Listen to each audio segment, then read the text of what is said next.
Yeah, it's very disappointing for the team, for Robin. It's something we'll obviously all have to adjust to, but that's why you have a full roster. There was a report out last night that said he would be out a month. Is that accurate?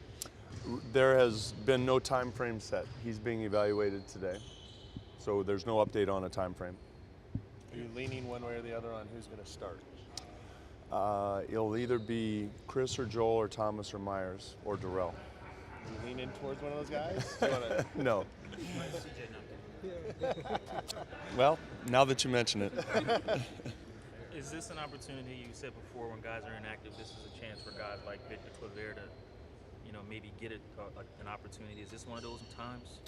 I don't know specifically for Victor. I mean, we still have to put 2 guys on the inactive list, so we'll see how we manage the inactive list to begin with. But when you lose 30 minutes out of a lineup, just when Nick went out and LA missed a game, those minutes will be absorbed by a variety of people, not just 1 or 2. Marcus said he's going to have to learn how to play with other big guys. He had the chemistry with Robin, and he might get sucked out of the paint to go play on the perimeter. Those guys are going to have to protect the paint. Accurate? It'll depend on matchups. LaMarcus plays most of his minutes with Robin, but he's on the floor with Chris. He's on the floor with. He hasn't been on the floor with Joel much this year because Joel takes LA's minutes when he's out. So I would expect him to play with Thomas and play with Joel a little bit more, obviously more than he has in the past. Zark, so you've talked a lot this year about Thomas being ready, and it seems like last year you didn't have to a whole lot. This year it's really. No, it's unfortunately it's come to fruition that last year was a remarkable season from a health standpoint, and guys stayed ready, but the opportunity wasn't there. Now in a short amount of time, players have had opportunities and they've done well. Allen's done well with his opportunity. CJ was playing well before he got hurt.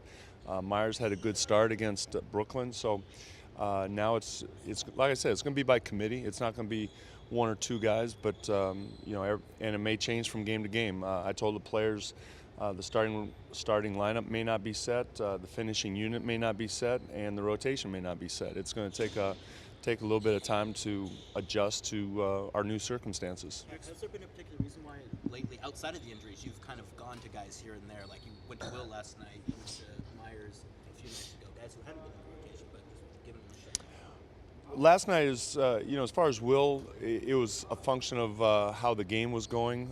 There was a long stretch where the normal substitution pattern wasn't there. Chris and Steve were sitting at the scorer's table for 2 or 3 minutes, and I needed to get Wes and Nick and Dame all out of the game before I took LA out of the game. So Will got his chance because of that, and I thought he played very well. And obviously Thomas got an opportunity with Robin being hurt.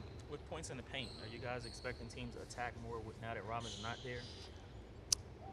I think teams tend to play their own style of game. You can say attack the paint, but if you don't have a team that's part of their formula, then I think it's difficult to play a style that's not really their style. We can say that we want to attack the paint, but we rely on jump shots, we rely on 3-point shooting, and Damian and LA get to the paint, but I think teams, especially the good offensive teams, have established a way of playing, and sometimes whether it's threes or getting to the paint or getting to the line, it depends on the team.